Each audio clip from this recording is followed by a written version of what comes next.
अब नेपाली दाजुभाइहरू दिदीबहिनीहरू जसको नबिल ब्याङ्कमा खाता छ उहाँहरूले चाहिँ नि औपचारिक रूपमा आज भोलिदेखि नै बन्द गर्दाखेरि हुन्छ।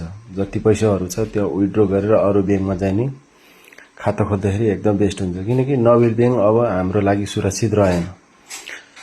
हेर्नुहोस् न, अब गृहमन्त्री जस्तो यत्रो ठुलो पदमा रहेको व्यक्तिको हेर्नु न कसरी चाहिँ नि खाताभित्र रहेको पैसाहरू त्यहाँ भएको कारोबारहरू कसरी हिनामिना गर्दो रहेछ कि। गृहमन्त्री जस्तो व्यक्तिको त यस्तो गर्छ भने हामी जस्तो साधारण व्यक्तिहरूको चाहिँ नि यिनीहरूले के गर्ला के। यिनीहरूले चाहिने भन्दा हदै पार गर्न सकिन्छ हैन। ठिक छ, त्यो त कानुनको दायरामा त आइहाल्छ हैन, त्यो त आउनेवालै छ। तर हामी चाहिँ कस्तो के भने अब नबिल ब्याङ्क चाहिँ अब हाम्रो लागि चाहिँ यो उपयुक्त उ चाहिँ रहेन, किनकि एउटा एक व्यक्तिको यति सेपरेट खाता हुन्छ हैन। यो चिजहरू बाहिर लिक गर्नु हुँदैन भन्ने कुरा त अब थाहा छँदैछ ब्याङ्कलाई है।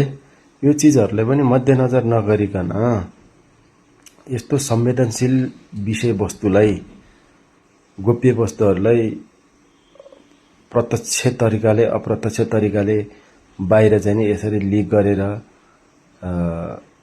आफ्नो चाहिँ नि स्वार्थ पूरा गर्नको लागि धेर कमिसन धेर घुसको लागि यिनीहरूले हदै पार गर्न सकिन्छ भने यो नबिल ब्याङ्क चाहिँ अब विश्वासको काबिल रहेन। कसैले पनि विश्वास नगर्नु। यहाँबाट चाहिँ पैसा विथड्र गरेर अरू ब्याङ्कतिर उ गर्दाखेरि हुन्छ। अब सधैँको लागि बहिष्कार गर्दा हुन्छ नबिल ब्याङ्कलाई।